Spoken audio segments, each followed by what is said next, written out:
Loving Hashem is not a foundation. Loving Hashem is something you hope to get to after you have fear of Hashem. Now, in today's world, people don't like to teach this type of Torah. And the reason why is because it puts everybody in check. Everyone looks in the mirror and says, wait a minute, I got to do tshuva. Yeah, but I've been religious my whole life. Exactly. You got to do tshuva now. You've been religious your whole life. Now it's time to do tshuva. I never did any mitzvot. Okay, so it's time to do tshuva. You and the religious guy are all in the same boat. Everybody has to do tshuva. Zot chukat HaTorah. That's the entire Torah. Why?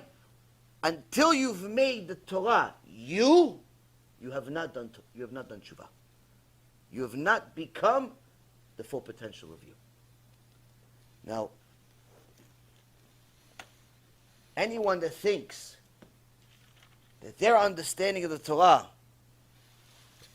is more correct than what was just said, then they have to go and debate the entire Gemara, the entire Shulchan Aruch, Shlomo HaMelech, Hashem himself, and it could be a very expensive battle to fight.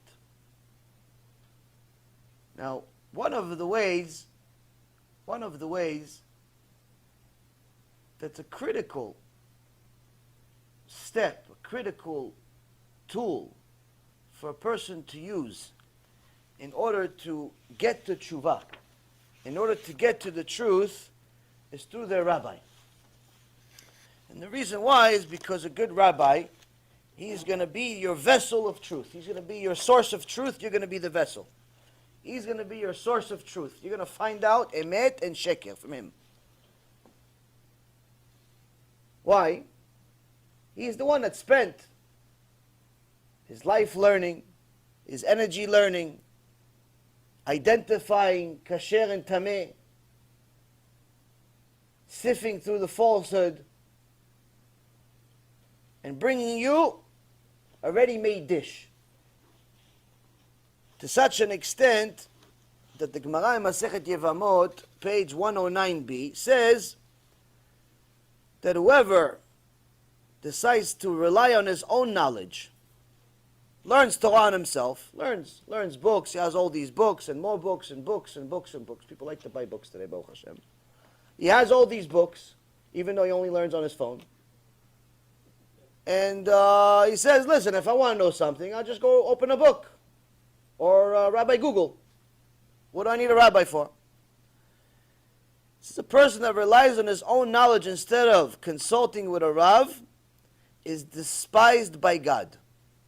No more, no less. Despised. Despised means Hashem hates him.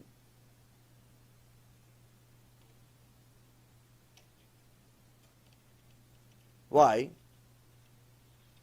Because this is a person that has so much ego that he assumes that everything he says is going to be right. He assumes everything he's going to say is going to be right. When he opens the book and he reads the Gemara, he assumes that what he understood is right. When he opens the Shulchan Aruch, he opens the book, he said, Halacha such and such, he thinks he understands everything like it's supposed to be said. Okay, I can judge for myself. I know how to conduct business kosher. I know how to conduct Shabbat kosher. I know how to conduct marriage kosher. Okay, if I can do everything myself, I don't need a rabbi. Hashem hates such a person. Why? Because number one, it shows that he has bad midot. It shows that he has no humility. And humility is one of the stepping stones to become something special in this world. It's the ultimate stepping stone. Humility is the key to become a vessel to earn Torah. For Hashem to give you Torah, you have to be humble. Just like Mount Sinai was the most humble mountain. Moshe Rabbeinu was the most humble man. Each one of the giants in every generation, you will see, was always the most humble. Why? The more humble you are, the more Hashem wants to give you more Torah, the truth. But once you think you have it, you know it, then you could be your own Rashi, your own Tosfot, your own Rambam, your own Posek, your own Rebbe, your own Mashgiach, your own lecturer, your own Mechazek, everything. Already we know you failed miserably on rule number one. You have no midot. The second thing is is that a person like this has such lack of Yirat Shamayim that he's so confident in his own judgment ability that he says, listen, I'm going to go to the grave with this decision. Meaning that if he made a decision that's wrong, and according to the Torah, it's death penalty, and he made a wrong decision, he could be making this decision for 70 years. Every week, he's a Mechalel Shabbat, but he thinks he's a tzaddik. Every week, he thinks he's tzaddik, but in reality, he's a Mechalel Shabbat, just like the guy that's driving. But he has such a big ego, he does not allow himself to learn. Does not allow himself to get out of his own way, and he can never be a person that's called a Baal Tshuva. He can never have the merit of being a Baal Tshuva. Why? He doesn't get out of his own way. Sometimes you see people going to Shurei Torah for 20 years. Nothing's changed. Still don't have Kisui Rosh, still don't have tzitzit on, still walk around with a bathing suit, still walk around as if HaShem is not real, still. No, but I went to this shiur 3 times this week. You're better off not going. Why? It's not affecting you. It's the wrong shiur, or you're the wrong person. Something's wrong. You went to shiur for 20 years. Nothing changed. Something's wrong. The Chachamim say that part of that fault is the rabbi's fault. Why? How are you going to teach somebody for so many years and he hasn't changed? How is it possible? One of the big rabbis in Israel was learning chavruta with one of the anashim, one of the people that was a chaver knesset, was in the Israeli government, but was known to be a kofir, known to be mamash a heretic, but not only a heretic that hated religious people. Everything he did was anti-religious. He would always go for the laws that made the life of the yeshiva boys miserable. He would always make the laws that make the life of the religious people more miserable, take money, all types of things. Now, most people thought he never learned a word of Torah. They just thought maybe just a self-hating Jew. Unfortunately, we have many of them. Erev Rav, the Smolanim, the lefty liberals. But then one day, Rav Ovadia Alav HaShalom finds out he actually is learning chavruta with a big rabbi. That's a head of a yeshiva. He calls the rabbi. He tells him, aren't you learning with such and such?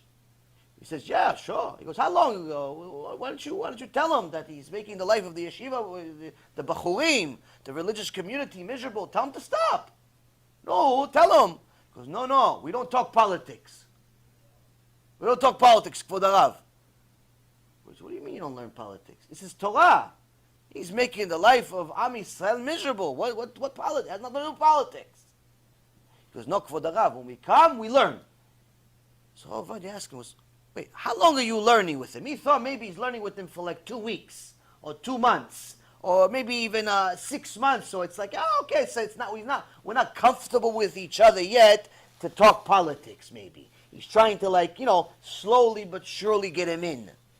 Some people, they want to go like a snail. They figure they're going to live 190 years, so we're going to go slowly but surely. Every week, we're going to teach you 1 letter of the alphabet. Every week.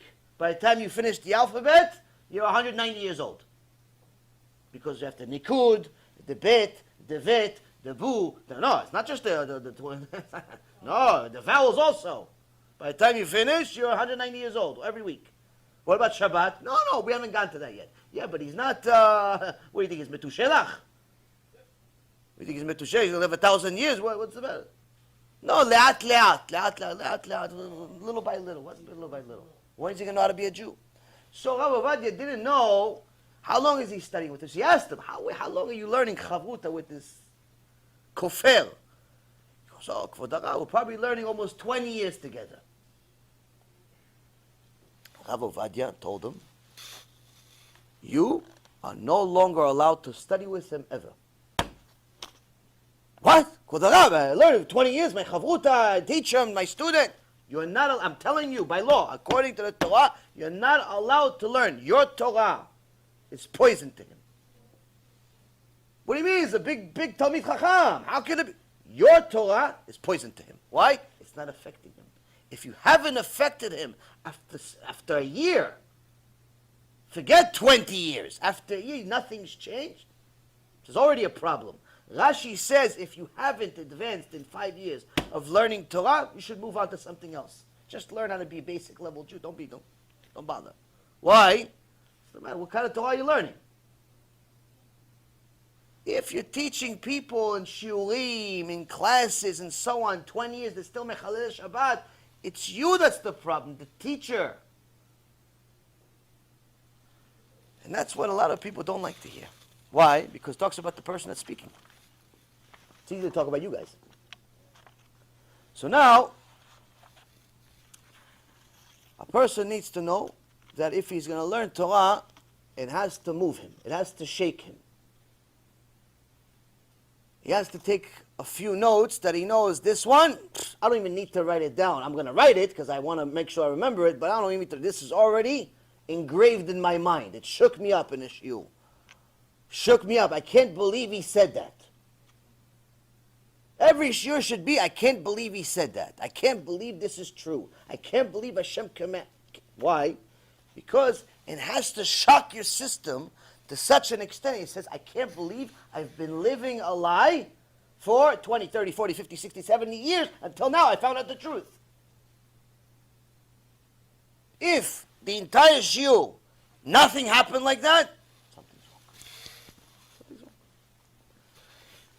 More times than not, it's the teacher.